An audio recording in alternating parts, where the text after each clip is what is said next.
Hello दोस्तों, स्वागत है आपका आज की इस वीडियो में। आज की इस वीडियो में मैं आपको बताऊंगा कि चैट जीपीटी के माध्यम से आप कैसे वेब स्टोरी बना सकते हैं गूगल के लिए। आपको वेब स्टोरी बनाने के लिए कंटेंट सर्च करने में बहुत ज़्यादा समय लगता होगा। वैसे अगर आप एक ब्लॉगर हैं तो आपको ज़्यादा परेशानी नहीं होती होगी, लेकिन आप अगर स्टार्टिंग एज पे हैं, अगर आप स्टार्ट कर रहे हैं वेब स्टोरी बनाना, तो आप कैसे चैट जीपीटी के माध्यम से वेब स्टोरी के लिए कंटेंट निकाल सकते हैं।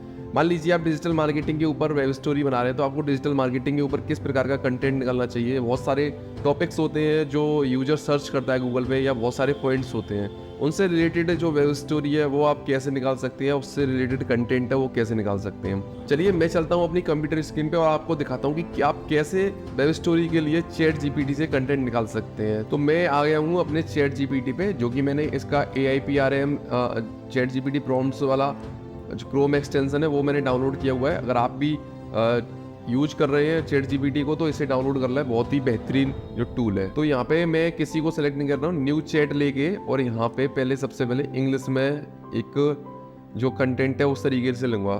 तो मान लीजिए मैं यहाँ पे देता हूँ प्लीज सजेस्ट मी। मैं ले लेता हूँ एक कीवर्ड डिजिटल मार्केटिंग या SEO। चलिए डिजिटल मार्केटिंग पे लेता हूँ, please suggest me 15 points for my topic what is digital marketing. तो मैंने यहाँ पे जो प्रॉम्प्ट डाला हुआ है वो डाला हुआ है please suggest me 15 points for my topic what is digital marketing. अब इसके ऊपर जो चैट जीपीटी है वो 15 पॉइंट्स मुझे निकाल के दे देगा कि आप इन 15 पॉइंटों को देख सकते हैं डिजिटल मार्केटिंग से रिलेटेड। तो यहाँ पे इसने सबसे पहले दिया मुझे definition, digital marketing refers to use of digital channel such as internet, social media, search engine, email and mobile devices to promote product और services and engage with target audience. अभी क्या है कि ये जो लाइंस मिल रही है पूरा एक्सप्लेन करके दे रहा है, लेकिन वेब स्टोरी का पेज अगर आप फोन पे देखेंगे तो बहुत छोटा सा दिखता है। तो उसके लिए आपको इस कंटेंट को सॉर्ट करना होगा, उसके लिए आपको थोड़ा सा मेहनत करनी होगी, क्योंकि सारी चीज़ें हमें बनी बनाई नहीं मिलेंगी। और साथ ही जब चैट जीपीटी करके दे रहा है तो हम इसमें और भी कुछ कर सकते हैं, लेकिन वो यूजर को अच्छा ना लगे, उससे बेहतरीन है कि हम थोड़ा अपना दिमाग लगा लें। चलिए अगर आप अंग्रेजी में भाषा में अगर आप अंग्रेजी भाषा में लिख रहे हैं तो आप इस तरीके से यहाँ से जो 15 पॉइंट्स हैं इसने मुझे लाके दे दिए हैं। तो यहाँ से जैसे कि influencer marketing, collaborating with influencer और इंडिविजुअलिंग, मतलब इसने इन्फ्लुएंसर मार्केटिंग के बारे में सारा कुछ दे दिया है, ईमेल मार्केटिंग, सोशल मीडिया, सब के बारे में जो भी इसके पार्ट्स होते हैं उसके बारे में थोड़ा थोड़ा एक लैंग्वेज या एक डेफिनेशन बना के दे दी है। अगर आप एक हिंदी में ब्लॉग लिखते हैं और आप एक हिंदी ब्लॉगर हैं तो आप हिंदी में वेब स्टोरी कैसे बना पाएंगे। तो अभी हमने आउटपुट सर्च किया था अंग्रेजी भाषा में, अभी हम आउटपुट निकालेंगे हिंदी के लिए। ये सारी चीज़ें आपको इस प्रॉम्प्ट के जो टूल है AIPRM उसके साथ में मिल जाएंगी, तो आप उसे ज़रूर डाउनलोड कर लें। मेरा एक और वीडियो है जो प्लेलिस्ट में मिल जाएगा AIPRM के बारे में, मैंने AIPRM के बारे में फुल बताया हुआ है कि ये किस तरीके से काम करता है, तो आप उस वीडियो को देख सकते हैं। अभी मैंने यहाँ पे जनरेट करना शुरू कर दिया है और आप देख सकते हैं इसने परिभाषा दी, डिजिटल मार्केटिंग उन डिजिटल चैनलों का उपयोग करता है जैसे कि internet, social media, search engine. तो यहाँ पे जो ये वाली लैंग्वेज आ रही है वो कुछ लग रही है कि AI लिख रहा है, लेकिन 100% नहीं लग रही है। अगर साथ ही में इसको गूगल ट्रांसलेट करके देखता हूँ तो ये ट्रांसलेट वाली इमेज लगेगी मुझे। चलिए मैं यहाँ गूगल ट्रांसलेट पे आ जाता हूँ। देखिए डिजिटल मार्केटिंग उत्पाद या सेवाओं को बढ़ावा देने और लक्षित दर्शकों के साथ जुड़ने के लिए। तो यहाँ पे जो लैंग्वेज आ रही है ट्रांसलेट वाली वो बहुत ज़्यादा ठीक लग रही है, लेकिन उसमें भी हमें कुछ बदलाव करने होंगे। और यहाँ पे जो लैंग्वेज आ रही है वो बिल्कुल सही लग रही है, इसमें भी कुछ ज़्यादा बदलाव की आवश्यकता नहीं है, लेकिन हमें इसमें चेंज करना है। जैसे कि यहाँ पे ये रुक गया, कंटिन्यू जनरेटिंग पे क्लिक कर देता हूँ मैं। तो अभी आप दोनों में अंतर समझ पा रहे होंगे कि कैसे जो इंग्लिश वाला कंटेंट मिला है और हिंदी वाला कंटेंट मिला है वो कैसे हमें अपने दिमाग से बनाना है एक वेब स्टोरी के लिए। क्योंकि वेब स्टोरी में हम ज़्यादा बड़ा कंटेंट नहीं रख सकते, एक स्मॉल कंटेंट ही चाहिए जो कि यूज़र को अच्छा लगे। अब इसके अलावा हम यहाँ से हेडिंग भी जनरेट कर सकते हैं कि मेरी जो वेब स्टोरी है वो ये है, या मेरा ब्लॉग है वो इस कीवर्ड के ऊपर है, तो उस कीवर्ड में मैं हेडिंग भी जनरेट कर सकता हूँ। यहाँ पे मैं डालता हूँ ब्लॉग टाइटल।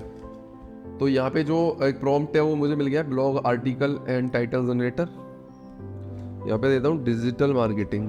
तो यहाँ पे जो मुझे आउटपुट मिलेगा वो हिंदी में मिलेगा, क्योंकि मैंने यहाँ पे हिंदी सेलेक्ट किया हुआ है और मैं यहाँ पे एंटर के देखता हूँ कि क्या मुझे जो आर्टिकल है वो दे रहा है। सबसे पहले हेडिंग बना के दिए 10 डिजिटल मार्केटिंग 10 सबसे प्रभावी रणनीतियाँ जो वायरल होंगी सोशल मीडिया पर। डिजिटल मार्केटिंग का राज, कैसे एक छोटे व्यवसाय को बड़ा बना सकता है बड़ा ब्रांड।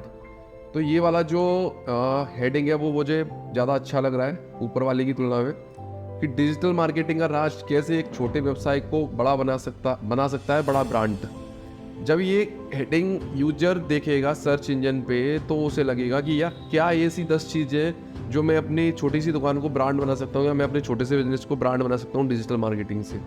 इसके अलावा यहाँ पे दिया हुआ है डिजिटल मार्केटिंग 5 चूकों का भुगतान कर रही है हर कंपनी, आपकी कंपनी भी है उनमें से एक। अभी इस तरीके की किसी ने 5 गलतियाँ की है तो उसके बारे में आप लिख सकते हैं। और यहाँ से मिला है डिजिटल मार्केटिंग से आगे निकलने का तरीका, 7 अनूठे आइडिया जो बदल सकती हैं खेल। तो यहाँ पे जो हेडिंग मिल रहा है, ये टाइटल मिल रहा है, वो बिल्कुल कुछ वर्ड हिंदी के ज़्यादा यूज हो गए हैं इसमें, जैसे कि डिजिटल मार्केटिंग की दुनिया में आगे निकल रहे हैं। आगे निकलने के लिए ये 5 तरीके ना छोड़ें। ये जो टाइटल है वो हुक करने वाले हैं, पुल करने वाले हैं, ऑडियंस को खींचने वाले हैं। इसके अलावा अगर आप यही चीज़ इंग्लिश में सर्च करके देखते हैं अंग्रेजी भाषा में, तो वो किस प्रकार की मिलेगी, क्योंकि मैं यहाँ पे अंग्रेजी और हिंदी यूज़र दोनों को ध्यान में रखते हुए बता रहा हूँ। जैसे कि मैं यहाँ पे डिजिटल मार्केटिंग मेरा कीवर्ड है उसी को दे देता हूँ, और डिजिटल मार्केटिंग के ऊपर इसने जो टाइटल है वो मुझे जनरेट करके देना स्टार्ट कर दिया है। और आप देख रहे होंगे कि अंग्रेजी भाषा में ये कितनी फास्ट तरीके से टाइटल जनरेट करके दे रहा है। 10 highly effective strategy in digital marketing. तो ये सारे जो टाइटल आ रहे हैं अंग्रेजी भाषा के जो यूज़र है या अंग्रेजी में कंटेंट लिखते हैं उनके लिए ज़्यादा बेस्ट है, लेकिन हमारे हिंदी कंटेंट के लिए ज़्यादा ठीक नहीं है, क्योंकि हिंदी कंटेंट में इस तरीके की अंग्रेजी को कोई पढ़ना पसंद नहीं करेगा। तो अभी आप समझ गए होंगे कि कैसे आप हिंदी में इससे टाइटल भी निकाल सकते हैं। इसके अलावा फिर से मैं जाता हूँ न्यू चैट पे और वहाँ पे देखता हूँ कि और क्या क्या चीज़ें मुझे मिल सकती हैं, जैसे blog title suggestion, blog outline, blog tag generator. जैसे कि टैग जनरेटर, जैसे कि वहाँ पे आपको टैग लगाने होते हैं वेब स्टोरी में, तो मैं यहाँ पे डिजिटल मार्केटिंग दे देता हूँ इसके लिए कीवर्ड, और फिर ये मुझे टैग जनरेट करके देगा। देखिए इसने टैग जनरेट करके दे दिए है डिजिटल मार्केटिंग से रिलेटेड। तो ये टाइम मैनेजमेंट और इस तरीके के जो टैग्स है वो निकाल के दे दिए, क्योंकि डिजिटल मार्केटिंग से हमारे समय की बचत होती है और भी सारी चीज़ें हमें मिलती है। तो आप समझ गए होंगे कि गूगल वेब स्टोरी के लिए चैट जीपीटी से आप कैसे कंटेंट निकाल सकते हैं। चलिए मैं 1-2 टॉपिक और लेके चलता हूँ। तो यहाँ पे मैंने अपना जो प्रॉम्प्ट दिया है वहाँ पे मैंने अपना कीवर्ड रखा है व्हाट इज इक्विटी। तो इक्विटी के ऊपर ये मुझे 15 पॉइंट्स निकाल के देने वाला है, तो आप देख सकते हैं। अभी देखिए इसने मुझे 15 पॉइंट्स निकाल के दे दिए, और यहाँ से मैं पढ़ सकता हूँ कि इक्विटी क्या होता है, और इसके लिए मैं अपनी वेब स्टोरी के लिए भी कंटेंट बना सकता हूँ हिंदी में। अगर हिंदी में मुझे चाहिए तो मैं हिंदी में आउटपुट के लिए हिंदी कमांड दे सकता हूँ, और साथ ही अगर हिंदी में नहीं चाहिए तो इस कंटेंट को मैं ट्रांसलेट करके हिंदी में ले जा सकता हूँ। क्योंकि वेब स्टोरी बनाने में बहुत सारा समय लगता है, क्योंकि वहाँ पे हमें एक शॉर्ट कंटेंट निकालना होता है, छोटे कंटेंट में सारी जानकारी देनी होती है, तो इसके लिए बहुत ज़्यादा दिमाग भी लगाना पड़ता है। तो आप समझ गए होंगे कि कैसे आप चैट जीपीटी से गूगल वेब स्टोरी के लिए कंटेंट निकाल सकते, तो उसमें आपकी कितनी समय की बचत हो सकती है। अगर आपको वीडियो पसंद आया हो तो लाइक करें, कमेंट करें, और चैनल को सब्सक्राइब जरूर करें, और बताएं कि आप किन और टॉपिक के ऊपर वीडियो चाहते हैं। तो मिलते हैं अगले वीडियो में एक और बेहतरीन ट्रिक के साथ में।